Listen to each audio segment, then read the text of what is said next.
Salam sejahtera dan salam Sarawakku sayang, bersama saya Grace Chon Lee. Berita dimulakan dengan Premier Sarawak, Datuk Patinggi Tan Sri Dr. Abang Abdul Rahman Zohari Tun Datuk Abang Openg telah mempengerusikan mesyuarat jawatankuasa penyelarasan pembangunan negeri SDCCM bilangan 2 2023 yang diadakan di Miri pada Khamis.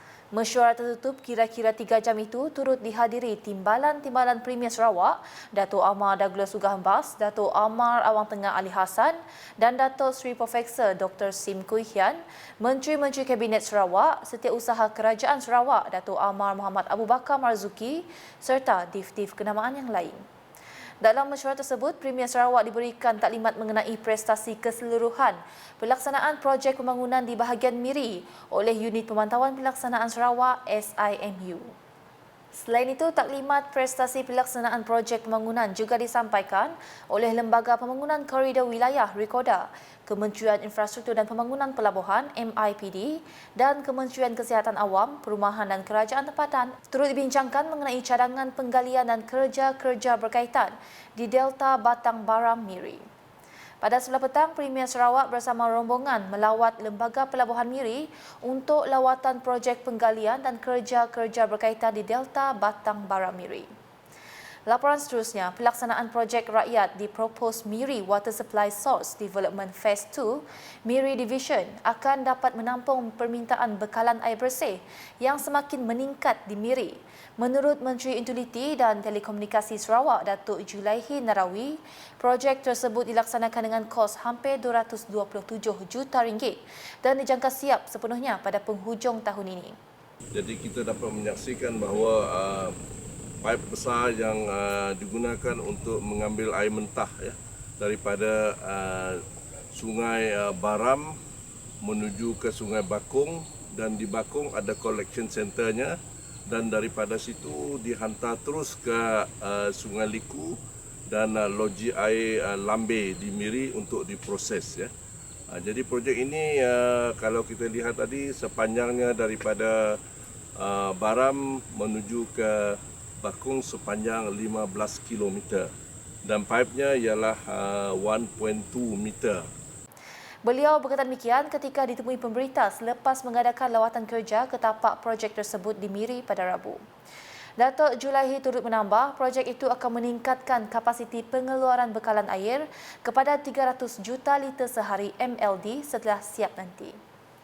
Terdahulu pada hari sama, Datuk Julaihi yang juga Ahli Dewan Undangan Negeri Adun Sebuyau menyeru kepada pihak yang bertanggungjawab agar melaporkan segera sekiranya berlakunya kebocoran paip akibat kerja-kerja di lapangan, khususnya bagi kawasan pembinaan projek Lebuh Raya Pen Borneo LPB. Beliau memberitahu isu seumpamanya penting untuk diselesaikan dengan pantas kerana ia melibatkan keperluan bekalan air untuk orang awam. Tegasnya, unit LPB Jabatan Kerja Raya JKR Sarawak, konsultan dan kontraktor juga perlu memantau kerja-kerja yang dilakukan di sepanjang pakej kontrak kerja WPC LPB bagi mengelakkan masalah tersebut terus berlaku. Saya tahu pihak unit Borneo pun trying their very best to complete. Sebab kita mesti tahu, at one time kita mahu Borneo ni siap cepat. At one time kadang-kadang kita mahu bekalan air ini selesai dengan segera, tetapi kadang-kadang berlaku di tapak lapangan di mana secara tidak sengaja tersentuh paip dan paip itu boleh bocor, so mengambil masa. Jadi kita minta supaya ada satu penyelarasan, coordination, close coordination, close monitoring di tapak lapangan ini yang penting, semua pihak lah.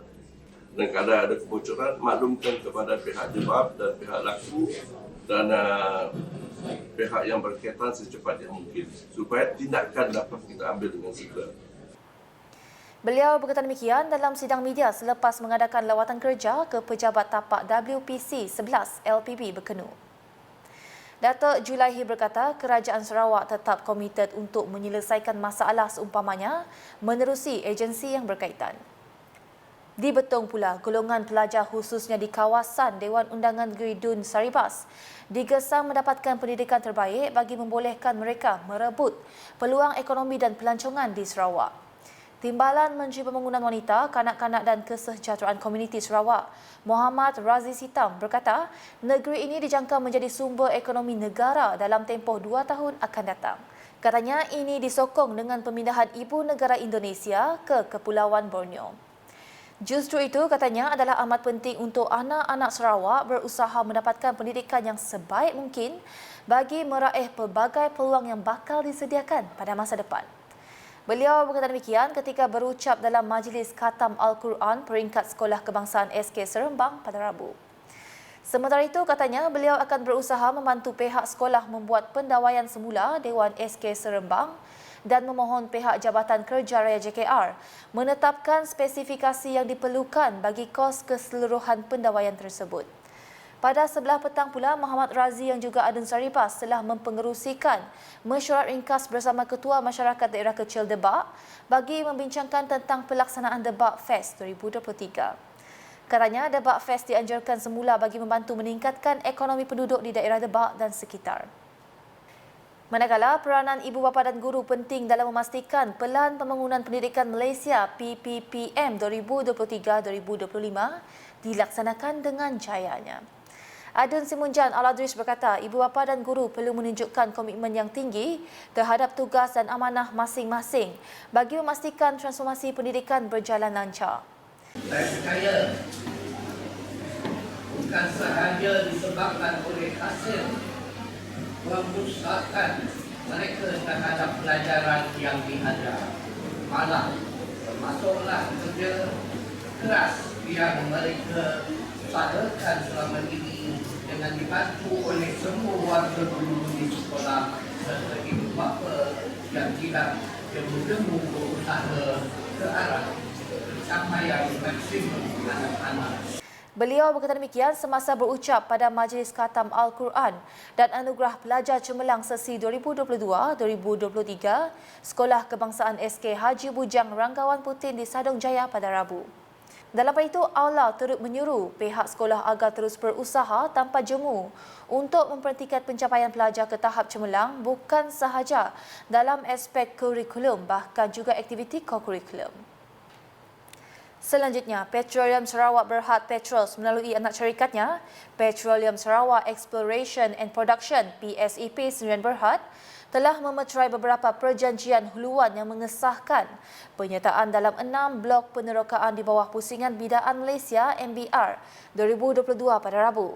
Ketua Pegawai Eksekutif Kumpulan Petros, Janin Giri berkata, menerusi pemeteraian itu, Petros kini mempunyai ekuiti dalam 5 PSC yang beroperasi, 10 blok penerokaan dan 2 peluang sumber ditemui di RO.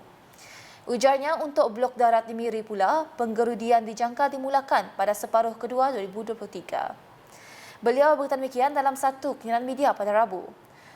Katanya penyertaan PSEP dalam 3 blok penerokaan iaitu 2A, 3B dan 4E menandakan Petros kini merintis penerokaan air dalam di luar pantai Sarawak.